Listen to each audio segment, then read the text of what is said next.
8.1 प्रस्तावना। पिछली 2 शताब्दियों में ऑस्ट्रेलिया और चीन दोनों ही वैश्विक मंच ग्लोबल अरीना पर 2 महत्वपूर्ण पात्रों के रूप में उभरे हैं। 1949 में चीन के स्वतंत्र होने से पहले ऑस्ट्रेलिया उन देशों में था जिन्होंने चियांग काई शेक की राष्ट्रवादी सरकार के साथ सबसे पहले कूटनीतिक संबंध स्थापित किए थे। यह 1941 की बात है जब चीन जापानी आक्रमण का सामना कर रहा था। किंतु सन 1949 में जब चियांग सरकार साम्यवादियों से पराजित होकर ताइवान द्वीप में पलायन कर गई, तब ऑस्ट्रेलिया ने बीजिंग में बनी चीनी जनवादी गणराज्य people's republic of China (PRC) की सरकार को मान्यता देने से मना कर दिया था। चीनी जनवादी गणराज्य के अस्तित्व में आने के बाद 2 दशकों से भी अधिक समय तक साम्यवाद के खतरे की ऑस्ट्रेलियाई धारणा और शीत युद्ध की राजनीति के आधार पर ही दोनों राष्ट्रों के संबंध तय हुए थे। जहां तक दोनों देशों की सरकारों के बीच संबंधों का सवाल है, तो सुषुप्त वैरभाव और शत्रुता इस दौर की विशेषता रही है। सभी ऑस्ट्रेलियाई सरकारों ने इसी डोमिनो सिद्धांत डोमिनो थ्योरी को माना कि यदि एशियाई देश साम्यवादियों के हाथों में पड़ता है तो बाकी सभी के साथ कभी न कभी यही होगा। इसलिए विस्तारवादी चीनी साम्यवाद के खिलाफ अमेरिका को समर्थन देना ऑस्ट्रेलियाई विदेश नीति का एक बुनियादी सिद्धांत बन गया। उसने वियतनाम में अमेरिका की संलिप्तता का इसलिए समर्थन किया क्योंकि इस क्षेत्र में अमेरिकी सेनाओं की मौजूदगी से सामंजस्य से इस क्षेत्र का बचाव सुनिश्चित हो जाता। साम्यवादी खतरे के जवाब में ऑस्ट्रेलिया ने दक्षिण पूर्वी एशिया संगठन संधि SEATO South East Asia treaty organization SEATO, Australia New Zealand America की संधि Australia New Zealand US treaty, ANZUS treaty, Colombo योजना कोलंबो प्लान के बाद में एशिया तथा प्रशांत परिषद एशिया एंड पैसिफिक काउंसिल एस्पैक जैसे क्षेत्रीय गठबंधनों में शामिल हो गया।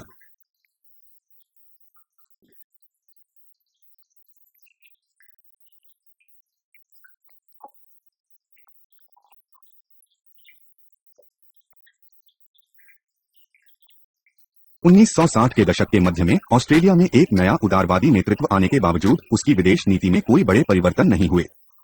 शत्रुता तब और बढ़ गई जब प्रधानमंत्री हरड होल्ट ने एक राजदूत ताइवान भेजकर यह सिद्ध करना चाहा कि ताइपेई की यांग ताई शेक की सरकार ही चीन की एकमात्र वैध सरकार है। वियतनाम युद्ध में तेजी आई तो ऑस्ट्रेलिया को और भी खतरा महसूस होने लगा, किंतु दोनों राष्ट्रों के बीच व्यापार विशेषकर गेहूं की बिक्री जारी रहा। 1970 के दशक के प्रारंभ में चीन और ऑस्ट्रेलिया के बीच संबंधों में नाटकीय परिवर्तन हुए। साम्यवादी चीन की ओर से खतरा कम हुआ तो चीन विरोधी अनेक संस्थाएं जैसे दक्षिण पूर्वी एशिया संगठन संधि, कोलंबो योजना और एशिया तथा प्रशांत परिषद आदि ध्वस्त होने लगी। गॉफ विटलम और मैल्कम फ्रेजर के प्रधानमंत्रित्व काल में एक अपेक्षाकृत स्वतंत्र विदेश नीति को आजमाया और बनाया गया, जिसने एशिया और अफ्रीका के विकासशील देशों को अधिक महत्वपूर्ण स्थान दिया गया। अमेरिकी विदेश मंत्री हेनरी किसिंजर ने राष्ट्रपति निक्सन की 1972 में होने वाली यात्रा की व्यवस्था के लिए जब जुलाई 1971 में बीजिंग में गुप्त वार्ताएं की, उसके ठीक बाद हिबर्ट लैम ने चीन का दौरा किया। उसी वर्ष हिबर्ट लैम सरकार में चीनी जनवादी गणराज्य को मान्यता भी दी। इसी के साथ इन दोनों देशों के बीच कूटनीतिक, सांस्कृतिक और आर्थिक संबंधों की शुरुआत हुई। इन 30 वर्षों के बारे में बाद में Australian journal of international affairs में गॉफ विटलैम ने लिखा कि यदि हम अपने क्षेत्र में किन्हीं पश्चिमी मूल्यों के प्रतिनिधित्व का दावा करते हैं तो ये तर्क, दूरदृष्टि और प्रबुद्ध स्वार्थ होने चाहिए। 30 वर्ष पहले चीन की मान्यता में ठीक उन्हीं मूल्यों को अंगीकार किया गया था। अगले 30 वर्षों में चीन के साथ हमारे संबंधों में यही होते रहना चाहिए। हम चीन के साथ समझदारी भरे संबंधों की आशा तब तक नहीं कर सकते जब तक हम यह नहीं मान लेते कि यह गर्वीली और उद्देश्यपूर्ण जाति या लोग अंतर्राष्ट्रीय अपमान के आगे कभी समर्पण नहीं करेगी। यदि हम उस एक बड़े तथ्य को समझ लें तो ऑस्ट्रेलिया अंतर्राष्ट्रीय सहयोग के क्षेत्र में एक नेता के रूप में चीन की नीति को पूरी करने की दिशा में उसकी सहायता करने में महत्वपूर्ण भूमिका निभा सकता है।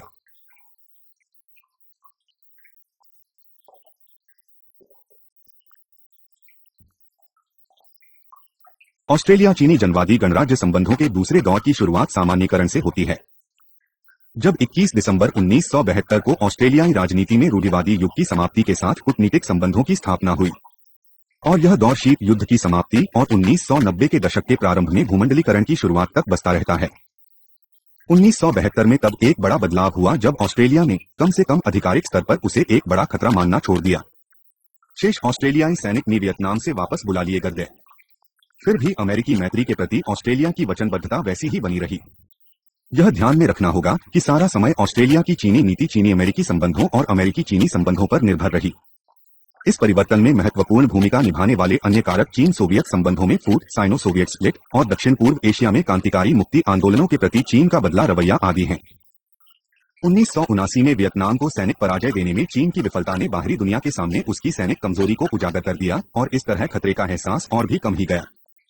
उतना ही महत्वपूर्ण यह तथ्य है कि चीन के माओ प्रांत नेतृत्व ने 1978 में यह घोषणा की थी कि यह विश्व के लिए अपनी अर्थव्यवस्था को खोल रहा है और यह स्वतंत्रता के बाद से जिस निर्देशित आर्थिक का अनुसरण करता आ रहा था उसे त्याग रहा है। 8.2 उद्देश्य। इस इकाई का अध्ययन करने के पश्चात आप शीत युद्ध की राजनीति के समग्र संदर्भ में चीनी जनवादी गणराज्य की स्थापना और 1949 की भीनी साम्यवादी क्रांति के बाद ऑस्ट्रेलिया और चीन के बीच संबंधों का विकास को समझा सकेंगे। यह जान सकेंगे कि ऑस्ट्रेलिया चीनी जनवादी गणराज्य को मान्यता देने से इनकार क्यों किया। इसकी नीतियों इसके सैन्य मित्र अमेरिका के अनुसार थी। यह विश्लेषण कर सकेंगे कि ऑस्ट्रेलिया इस क्षेत्र में चीनी साम्यवादी विस्तार को निशाभावी करने के उद्देश्य से अमेरिका द्वारा प्रायोजित गठबंधनों, दक्षिण पूर्वी एशिया संधि संगठन, एशिया तथा प्रशांत परिषद आदि में शामिल हो गया। 1980 और 1980 के दशकों में एक प्रमुख आर्थिक शक्ति के रूप में चीन के उभरने से दोनों देशों के बीच राजनीतिक और आर्थिक संबंधों में किस प्रकार आई तेजी को स्पष्ट कर सकेंगे। 8.3 ऑस्ट्रेलिया चीन संबंध 1980 से 1990 के दशक। 1980 के दशक में ऑस्ट्रेलिया की चीनी नीति का आधार उसका यह आकलन था कि इस क्षेत्र में चीन एक बड़ी आर्थिक शक्ति के रूप में उभरा है। 1980 के दशक की समाप्ति तक क्षेत्रीय संबंधों के प्रति ऑस्ट्रेलिया के दृष्टिकोण में बदलाव आया। अब उसने इस क्षेत्र के देशों का विरोध छोड़कर एक विधिवत वचनबद्धता की नीति को अपनाया।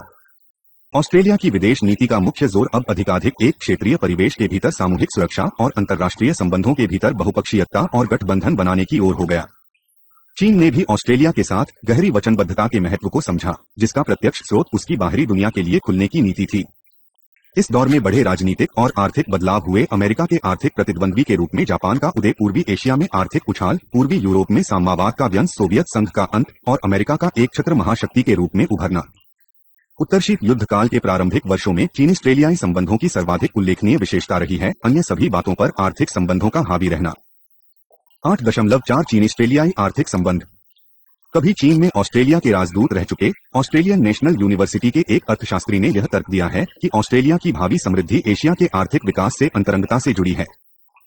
शीत युद्ध के अवरोधक टूट जाने से अभूतपूर्व आर्थिक विस्तार की झड़ी लग गई है और इससे आर्थिक रूप में एकीकृत एक बृहत्तर चीन का जन्म हुआ है, जिसमें हांगकांग और ताइवान शामिल है। 1990 के दशक के मध्य तक चीन और ऑस्ट्रेलिया के बीच दोतरफा व्यापार 56.8 अरब डॉलर तक पहुंच चुका था और लगभग 1000 ऑस्ट्रेलियाई कंपनियों ने बीन में अपने कार्यालय खोल लिए थे। व्यापारिक संबंधों की व्यापकता का पता इस तथ्य से चलता है कि भारत और चीन के बीच व्यापार 2005 में केवल 13 अरब डॉलर तक ही पहुंचा है।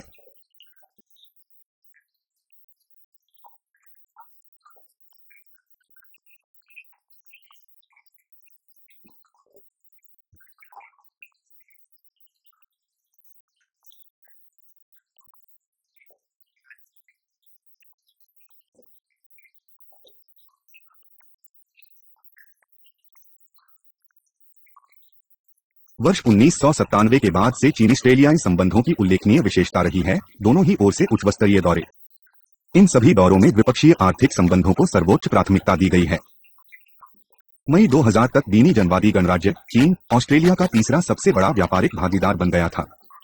उस वर्ष से अब तक ऑस्ट्रेलिया के व्यापार मंत्री अपने नेतृत्व में अनेक प्रतिनिधिमंडल लेकर चीन जा चुके हैं और इन दौरों में खेल सेवाओं, निर्माण, उच्च तकनीकी संसाधनों, खनन, बीमा, बैंकिंग, हवाई यातायात नियंत्रण, प्रबंधन परामर्श और कृषि जैसे अनेक क्षेत्रों से संबंधित मुद्दे रहे हैं। चीन के विश्व व्यापार संगठन में आ जाने में यह अपेक्षा बनी है कि ऑस्ट्रेलियाई निर्यातकों के लिए चीन में पैठ की बेहतर स्थितियां बनेंगी और द्विपक्षीय व्यापारिक संबंधों में और मजबूती आएगी।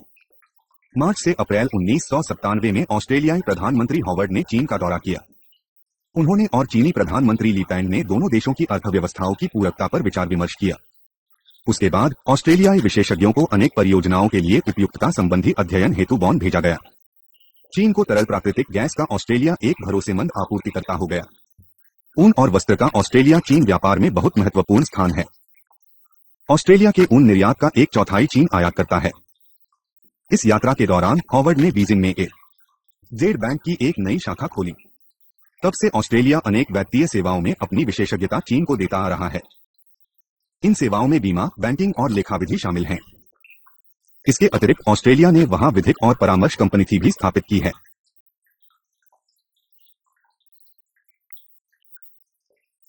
तो ऑस्ट्रेलिया से मुख्य तौर पर लौह अयस्क, ऊन, ताम्र अयस्क, तिलहन और कोयले का निर्यात होता है।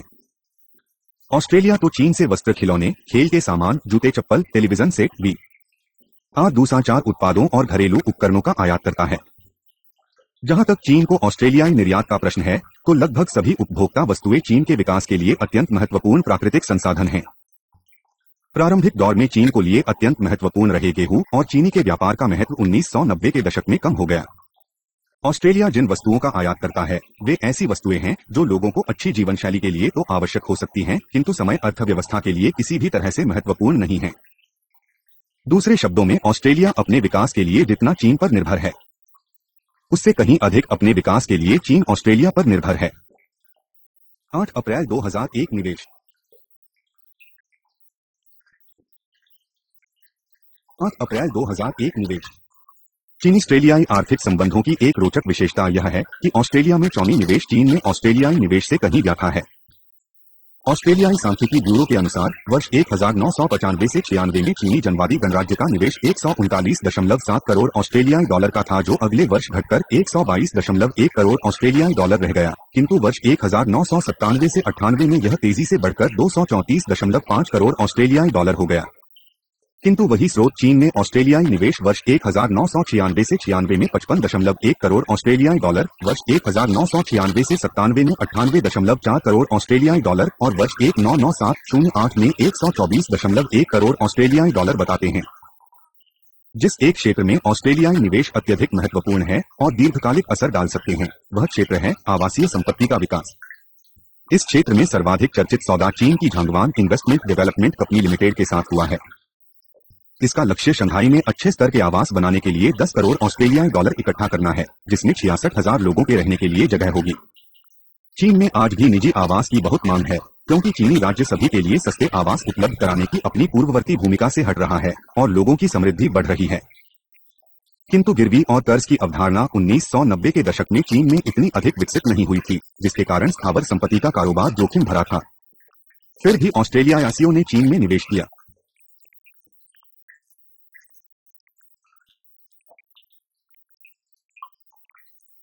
8 अप्रैल 2002 पर्यटन। पर्यटन ऐसा एक और क्षेत्र है जिसमें दोनों ही पक्षों की काफी रुचि रही है और विस्तार भी किया है। चीनी राष्ट्रीय पर्यटन प्रशासन, चाइना नेशनल टूरिज्म एडमिनिस्ट्रेशन और ऑस्ट्रेलियाई पर्यटन विभाग, ऑस्ट्रेलियन डिपार्टमेंट ऑफ टूरिज्म ने 1993 में पर्यटन सहयोग के एक सहमति ज्ञापन पर हस्ताक्षर किए। चीन ने ऑस्ट्रेलिया को एक आधिकारिक पर्यटन देश नामित किया है, जहां इसके नागरिक जा सकते हैं।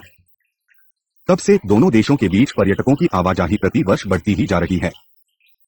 ऑस्ट्रेलियाई सांख्यिकी ब्यूरो के अनुसार वर्ष 1998 में चीनी जनवादी गणराज्य से ऑस्ट्रेलिया जाने वाले पर्यटकों की संख्या 54,000 थी और 2 वर्ष बाद 1996 में वह राख्या बढ़कर 76,500 हो गई। ऑस्ट्रेलिया की ओर से यह संख्या बहुत अधिक रही है। चीन को राजकीय सांख्यिकी bureau, China's state statistical bureau द्वारा उपलब्ध कराए गए आंकड़ों के अनुसार जहां 1990 में लगभग 50,200 ऑस्ट्रेलियाई चीन की यात्रा पर आए, वहीं 1996 में इन पर्यटकों की संख्या 1.86,400 थी। अनेक ऑस्ट्रेलियाई लोगों को चीन एक रोमांचक पर्यटन स्थल दिखाई देता है। दोनों देशों के बीच पर्यटन को और बढ़ाने के उद्देश्य से दोनों देशों के बीच अतिरिक्त हवाई मार्ग बनाए गए हैं। चाइना सदर्न एयरलाइंस ने ग्वांगझाऊ, कैंटन, ग्वांगझाऊ, कैंटन और ब्रिस्बेन के बीच सीधी सेवाएं शुरू की और आंशिक ऑस्ट्रेलिया ने सिडनी और शंघाई के बीच एक हवाई मार्ग बनाया। इससे पहले इंडोनेशिया ऑस्ट्रेलियाई लोगों के लिए एक महत्वपूर्ण पर्यटन स्थल रहा है, किंतु 2002 में बाली पर हुई बमबारी के बाद से यह संभावना बन गई है कि इंडोनेशिया का स्थान चीन ले लेगा। 8 अप्रैल 2003 सर्वांगीण आर्थिक संबंध।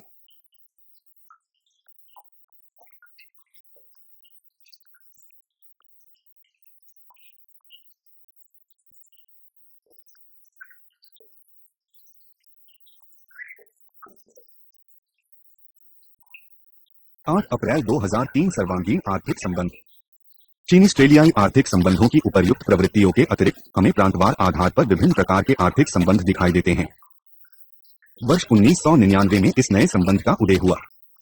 दोनों देशों के बीच आर्थिक संबंधों में बढ़ोतरी दिखाई दे रही है और दोनों ही देश काफी लाभ कमा रहे हैं। चीन ने विश्व व्यापार संगठन में अपने प्रवेश के प्रति ऑस्ट्रेलिया के समर्थन के लिए उसका आभार व्यक्त किया है। सितंबर 1999 में चीनी राष्ट्रपति जियांग जेनिंग की ऑस्ट्रेलिया यात्रा के बाद चीनी समाचार पत्रों में छपी एक खबर में दोनों देशों के संबंधों को इस प्रकार प्रस्तुत किया गया है: चीन और ऑस्ट्रेलिया बहुराष्ट्रीय अंतर्राष्ट्रीय संगठनों में और प्रमुख मुद्दों पर सहयोग को मजबूत करने के लिए तैयार हैं और वे एक समतापूर्ण तथा युक्तिपूर्ण अंतर्राष्ट्रीय आर्थिक तथा वित्तीय व्यवस्था की स्थापना के लिए कार्य करेंगे। इसी खबर में यह भी कहा गया है कि दोनों नेता दोनों देशों के बीच दीर्घकालिक स्थिरता, सुदृढ़ विकास और सर्वांगीण सहयोग के 21वीं शताब्दी उन्मुख संबंध स्थापित करने को सहमत हो गए हैं। 8.5 राजनीतिक संबंध। जैसा कि हम पहले ही कह चुके हैं, चीन ऑस्ट्रेलियाई संबंध आर्थिक मंच पर तो बहुत मजबूत हुए हैं, किंतु राजनीतिक क्षेत्र में अनेक मुद्दे ऐसे बने हुए हैं जिन्हें यदि उन्हें ढंग से नहीं निपटाया गया तो वे आर्थिक संबंधों के साथ साथ अन्य सभी प्रकार के संबंधों को भी नुकसान पहुंचा सकते हैं। यही हम इन मुद्दों पर विचार कर रहे हैं। 8 मई 2001 ताइवान। 8.5 राजनीतिक संबंध। जैसा कि हम पहले ही कह चुके हैं, चीन ऑस्ट्रेलियाई संबंध आर्थिक मंच पर तो बहुत मजबूत हुए हैं, किंतु राजनीतिक क्षेत्र में अनेक मुद्दे ऐसे बने हुए हैं जिन्हें यदि उन्हें ढंग से नहीं निपटाया गया तो वे आर्थिक संबंधों के साथ साथ अन्य सभी प्रकार के संबंधों को भी नुकसान पहुंचा सकते हैं। यही हम इन मुद्दों पर विचार कर रहे हैं। 8 मई 2001 ताइवान। संभावित रूप से सर्वाधिक विस्फोटक मुद्दा ताइवान का है। 1972 में ऑस्ट्रेलिया द्वारा चीनी जनवादी गणराज्य को मान्यता दे दिए जाने के बाद सरकार ने ताइवान के साथ व्यापारिक संबंध रखने के साथ साथ एक चीन की नीति का समर्थन भी किया है। यदि 1999 के मध्य में ताइवानी राष्ट्रपति ली तेंगहुई ने चीनी जनवादी गणराज्य के साथ राज्य से राज्य के आधार पर संबंध रखने का वक्तव्य नहीं दिया होता तो चीन ऑस्ट्रेलियाई संबंधी में ताइवान एक बार फिर जीवंत मुद्दा नहीं बना होता। पहले अर्थात 1949 के बाद से ताइवान और चीन दोनों की सरकारें एक बात पर सहमत हो गई थी कि चीन केवल एक था और अंतिम लक्ष्य एकीकरण ही था। स्पष्ट है ली के वक्तव्य ने चीन को विचलित कर दिया क्योंकि इसे स्वाधीनता की घोषणा की दिशा में एक कदम के रूप में देखा गया। हालांकि अभी यह आसन्न नहीं दिखाई देता, फिर भी यदि ताइवान औपचारिक स्वाधीनता की घोषणा कर ही देता है तो पूरी संभावना है कि चीनी जनवादी गणराज्य इसे रोकने के लिए बल प्रयोग का सहारा लेगा। चीन द्वारा सैनिक कार्रवाई किए जाने की संभावना की पुष्टि चीनी जनवादी गणराज्य सरकार के मंत्रिमंडल द्वारा फरवरी 2000 में जारी श्वेत पत्र से होती है। इसमें यह घोषणा की गई थी कि यदि ताइवान ने बातचीत करने में विलंब और एकीकरण का प्रतिरोध जारी रखा तो चीनी जनवादी गणराज्य सरकार सैनिक शक्ति का प्रयोग सहित कठोर उपाय करने को बाध्य होगी। इस बात की पूरी संभावना है कि चीनी जनवादी गणराज्य यदि ताइवान पर कोई भी सैनिक कार्रवाई करेगा तो अमेरिका उसका जवाब सैनिक कार्रवाई से ही देगा। इस तरह की कोई भी स्थिति ऑस्ट्रेलियाई सरकार के लिए असुविधाजनक होगी क्योंकि अमेरिका का साथ देने से चीन के साथ उसके संबंध बहुत बिगड़ जाएंगे। यदि वह तटस्थता की नीति अपनाता है और विवाद से अलग रहता है और ताइवान को चीन का हिस्सा मानता रहता है तो अमेरिका के साथ उसकी घनिष्ठता को खतरा पैदा हो सकता है और इसलिए पर्यवेक्षक शायद यह सोचते हैं कि ऐसी स्थिति तो लगभग असंभव ही है। दूसरे शब्दों में, ताइवान की स्वाधीनता के मुद्दे पर चीन और ऑस्ट्रेलिया आमने सामने होंगे।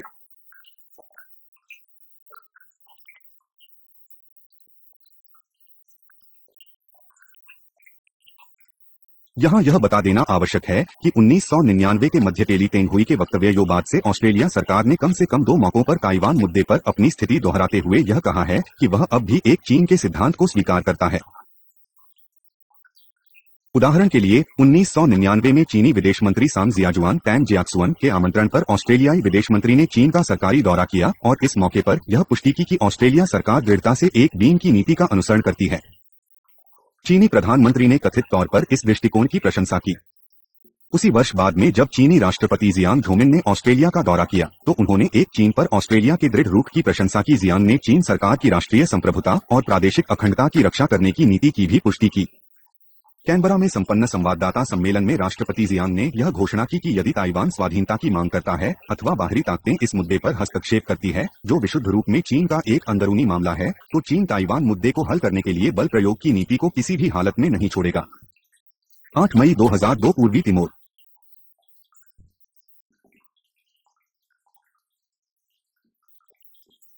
मई 2002 पूर्वी तिमोर। हाल में उठने वाला एक अपेक्षाकृत अप्रत्याशित मुद्दा पूर्वी तिमोर का है जो चीन ऑस्ट्रेलिया संबंधों को प्रभावित कर सकता है। यह तो सच है कि पूर्वी तिमोर का मुद्दा ताइवान के मुद्दे से कम विस्फोटक था, किंतु यह चीन और ऑस्ट्रेलिया के बीच एक गंभीर मामला बन सकता है। इसका कारण यह है कि ऑस्ट्रेलिया ने पूर्वी तिमोर के स्वाधीनता आंदोलन का खुलकर समर्थन किया था और इंडोनेशिया से स्वाधीनता प्राप्त करने के लिए उसे सैनिक सहायता भी भेजी थी। इस कारण इंडोनेशिया के साथ इसके संबंध वास्तव में तनावपूर्ण हो गए हैं। इसके फलस्वरूप चीनियों में यह शंका भी बैठ गई है कि इसका विस्तार होने से तिब्बत अथवा शिनजियांग में उसके अपने जातीय अलगाववादी आंदोलनों को प्रोत्साहन मिल सकता है।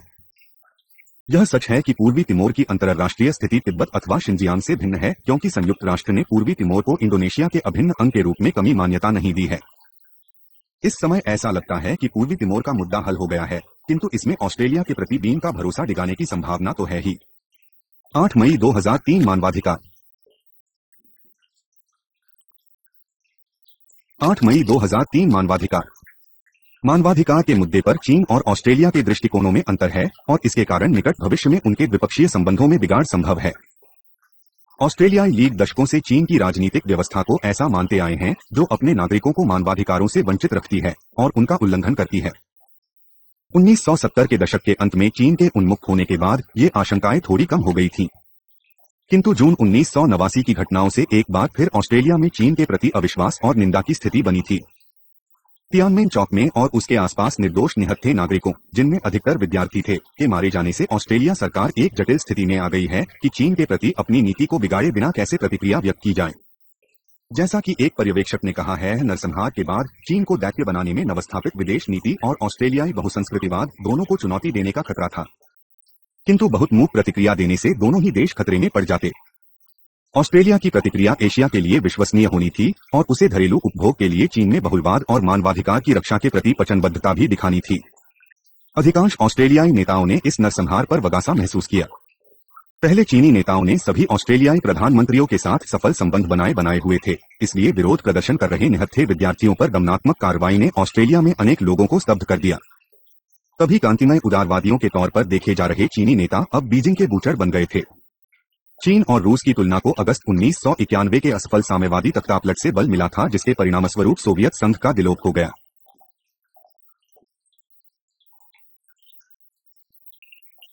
कुछ ऑस्ट्रेलियाई माओवादियों ने 1989 की घटनाओं को प्रतिक्रांति काउंटर रेवोल्यूशन की एक वैध प्रतिक्रिया बताते हुए उनका बचाव किया, किंतु ऑस्ट्रेलिया के अधिकांश वामपंथियों ने तियानमेन सहार पर स्तब्धता व्यक्त की।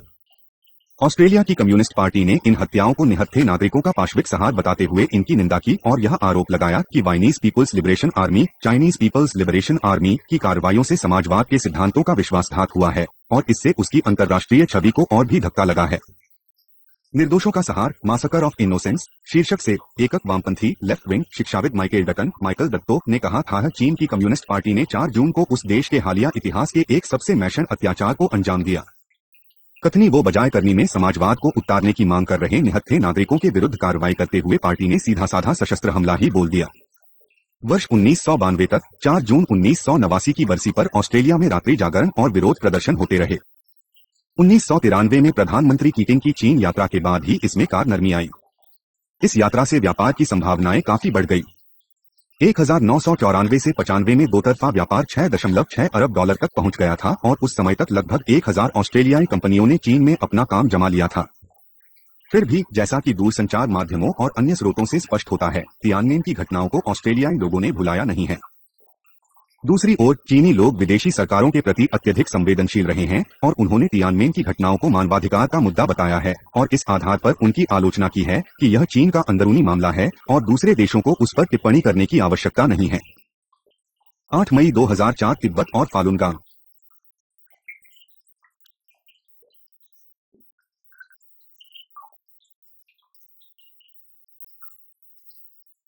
8 मई 2004 तिब्बत और फालुन गांव। मानवाधिकार का मुद्दा चीन ऑस्ट्रेलिया संबंधों में एक महत्वपूर्ण कारक बना हुआ है और निकट भविष्य में भी बने रहने की संभावना है।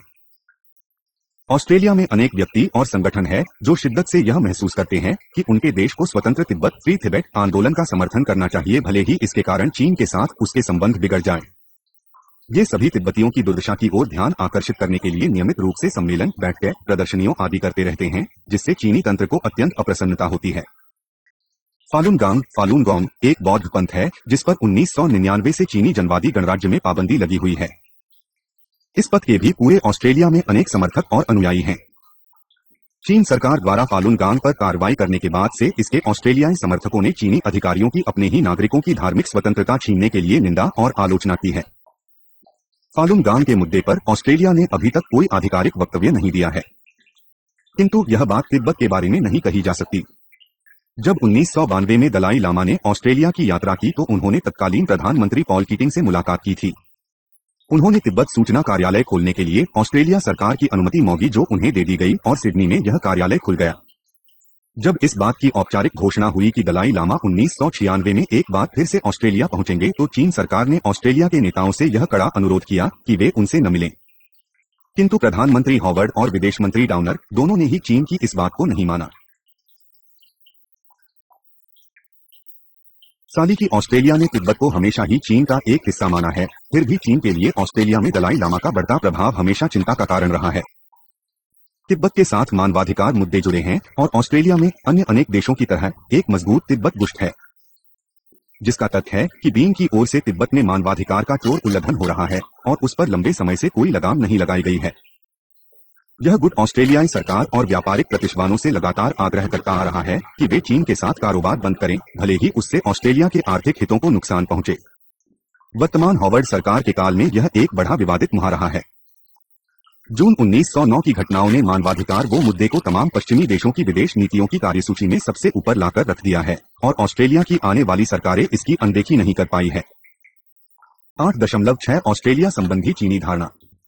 8 जून 2001 ऑस्ट्रेलिया की राष्ट्रीय पहचान। चीन की दृष्टि से देखें तो ऑस्ट्रेलिया कारोबार और व्यापार के क्षेत्रों में एक महत्वपूर्ण भागीदार है, किंतु चीन को ऑस्ट्रेलिया के साथ अपनी राजनीतिक दूरी का भी खूब पता है। अनेक वर्षों तक उनके संबंध शीत युद्ध की राजनीति और चीन के अधिकांश पश्चिमी विश्व से कटे रहने के कारण आगे नहीं बढ़ सके। एशियाई क्षेत्र के अधिक निकट होने के बावजूद ऑस्ट्रेलिया को सांस्कृतिक और ऐतिहासिक कारणों से पश्चिमी विश्व का हिस्सा अधिक समझा जाता है।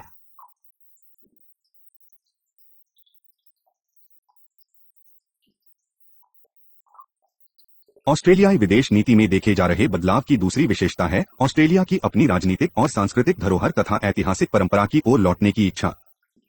ऑस्ट्रेलिया और एशिया के बीच राजनीतिक और सांस्कृतिक भिन्नताओं को रेखांकित करते हुए हॉवर्ड सरकार ने यह स्पष्ट कर दिया है कि एशिया के साथ ऑस्ट्रेलिया के संबंध अर्थव्यवस्था और व्यापार तक सीमित हैं।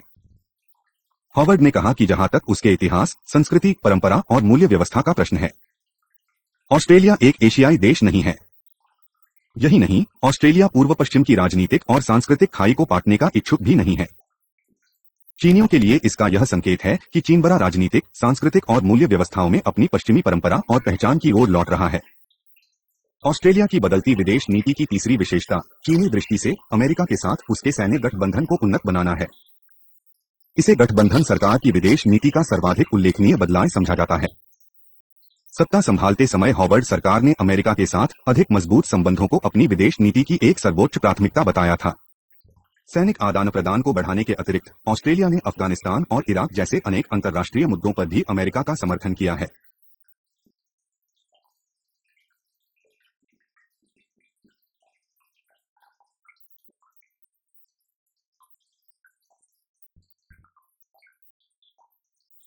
विशेषकर पूर्वी एशिया क्षेत्र में ऑस्ट्रेलिया की भूमिका की बात करें तो इस क्षेत्र वो राष्ट्रों के साथ संबंध बनाने की दिशा में आर्थिक संबंध सर्वाधिक महत्वपूर्ण कारक है।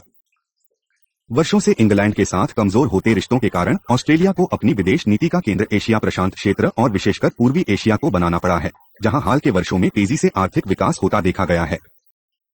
यही कारण था कि रॉबर्ट हॉक सरकार ने 1989 में व्यापार और निवेश के उदारीकरण के लिए एक क्षेत्रीय संगठन के तौर पर एशिया प्रशांत सहयोग मंत्र की स्थापना का प्रस्ताव रखा। 1986 से 96 के दौरान पूर्वी एशिया को ऑस्ट्रेलिया का निर्यात 10% से उछलकर 60% पर जा पहुंचा। इसके 10 में से 7 सबसे बड़े निर्यात बाजार पूर्वी एशिया में स्थित है और इसके 6 में से 5 सबसे बड़े आयात स्रोत भी। इसके अतिरिक्त इसके 6 सबसे बड़े पर्यटक स्रोत भी पूर्वी एशिया में हैं। इसलिए यह तर्क दिया जाता रहा है कि एशिया की आर्थिक समृद्धि ही पूर्वी एशिया के साथ ऑस्ट्रेलिया की बढ़ती संलिप्तता की प्रेरक शक्ति है।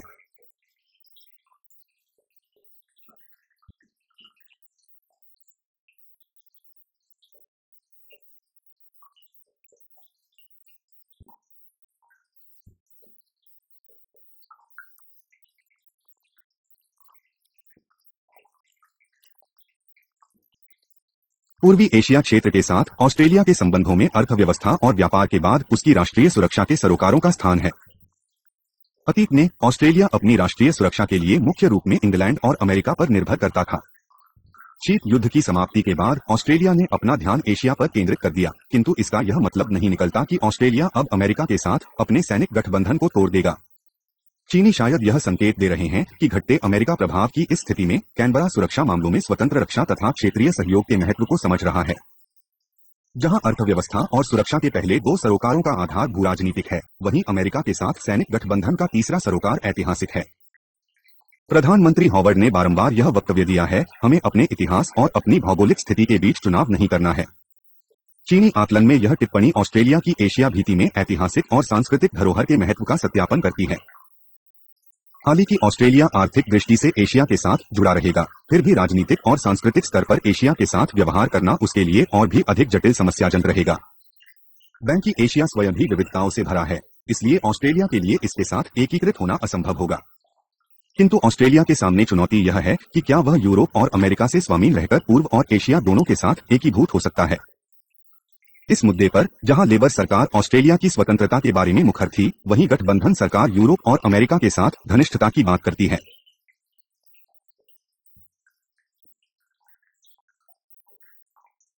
ऑस्ट्रेलिया के 70% लोग यूरोपीय आप्रवासियों के वंशज है। इसलिए यह देश राजनीतिक और सांस्कृतिक परिप्रेक्ष्य से एक पश्चिम देश अथवा अभी तक राष्ट्रीय पहचान से विहीन पाश्चात्य परंपरा वाला एक देश है। राष्ट्रीय पहचान की तलाश एक महाकारक होगा जो एशिया प्रशांत क्षेत्र में इस देश की भूमिका की प्रभावित करेगा। इन परिस्थितियों में गठबंधन सरकार सामाजिक, राजनीतिक और सांस्कृतिक स्तर पर अमेरिका और यूरोप के साथ अधिक समानता मानती है। एशियाई राष्ट्रों की अप्रसन्नता से बचने के लिए एशिया के साथ संबंधों के मामले में ऑस्ट्रेलिया अधिक व्यावहारिक दृष्टिकोण अपनाएगा। श्री सांदनिंग के अनुसार अपनी राष्ट्रीय पहचान के परिभाषित हो जाने के बाद अधिक संभव है एशिया को सदस्य के रूप में नहीं बल्कि विविधतापूर्ण एशिया प्रशांत क्षेत्र के सदस्य के रूप में ऑस्ट्रेलिया को एशिया के साथ संबंध बनाना और एशिया प्रशांत क्षेत्र में और बड़ी भूमिका निभाना अधिक सुविधाजनक लगेगा। 8 जून 2002 ऑस्ट्रेलिया के आंतरिक मामलों संबंधी विचार। बीजिंग रिव्यू ने नवंबर 1999 में ऑस्ट्रेलिया के अंदरूनी मामलों पर एक टिप्पणी प्रकाशित की थी। इसे वर्ष 1999 के जनमत संग्रह के तुरंत बाद प्रकाशित किया गया था, जो यह देखने के लिए किया गया था कि ऑस्ट्रेलिया के लोग राजतंत्र के साथ ही रहना चाहते हैं अथवा गणतंत्र चाहते हैं। इस जनमत संग्रह में 46% लोगों ने गणतंत्र के पक्ष में मतदान किया, जबकि 54% लोगों ने उसके विरोध में। इसके बारे में लिखते हुए लेखक शियाओली एक्साइओली ने प्रारंभ में ऑस्ट्रेलिया के गणतांत्रिक आंदोलन की संक्षिप्त पृष्ठभूमि प्रस्तुत की है, जिसे अब 180 वर्ष से अधिक हो गए हैं। लेखक ने एक महत्वपूर्ण प्रश्न यह चढ़ाया है कि गणतंत्र के कार्यक्रम का पराभव क्यों हुआ। इसका उत्तर शायद इस तथ्य में है कि प्रधानमंत्री हॉवर्ड ने इस विषय पर स्वयं अपनी स्थिति को सार्वजनिक कर दिया। वे एक धौर राजतंत्रवादी है और राजनीतिक चालें चलने में माहिर है। उन्होंने जानबूझकर गणतंत्र के पक्ष में मतदान किया और एक विश्वस्त गणतांत्रिक व्यवस्था में खोट निकाला। शियाओली का मानना है कि अनेक मतदाताओं ने गणतंत्र के विचार का समर्थन किया होगा और वे अपने राष्ट्रपति का सीधे चुनाव करना चाहेंगे। संसद के संवैधानिक सम्मेलन ने वर्ष 1998 में इस नमूने को अस्वीकार कर दिया और इसकी जगह एक अप्रत्यक्ष चुनाव प्रणाली को चुना। अपने राष्ट्रपति का प्रत्यक्ष चुनाव करने की लोगों की इच्छा को बखूबी जानते हुए राजतंत्र के समर्थकों ने अपने मतदाताओं को समझाया कि वे प्रस्तावित प्रणाली को न कह दें। यह मुख्य तौर पर ग्रामीण और दूरदराज के क्षेत्रों में हुआ, जहां मत वोट गणतंत्र के विरोध में था। कैनबरा, सिडनी और मेलबर्न में 70% से भी अधिक मतदाताओं ने गणतंत्र का समर्थन किया। हाल के वर्षों में मंत्रियों और सांसदों के अनेक कांडों से जुड़े होने के कारण गणतंत्र आंदोलन के अनेक समर्थक भी राष्ट्रपति चुनने की थोड़ी जटिल प्रणाली के समर्थन में नहीं आए। इस लेखक के अनुसार 1990 के दशक में किसी अन्य विकसित देश के मुकाबले ऑस्ट्रेलिया में चूंकि अधिक तेजी से आर्थिक विकास हुआ है और वह 30 वर्षों में अपने सर्वाधिक समृद्ध काल में पहुंचा है, इसलिए कुछ लोगों ने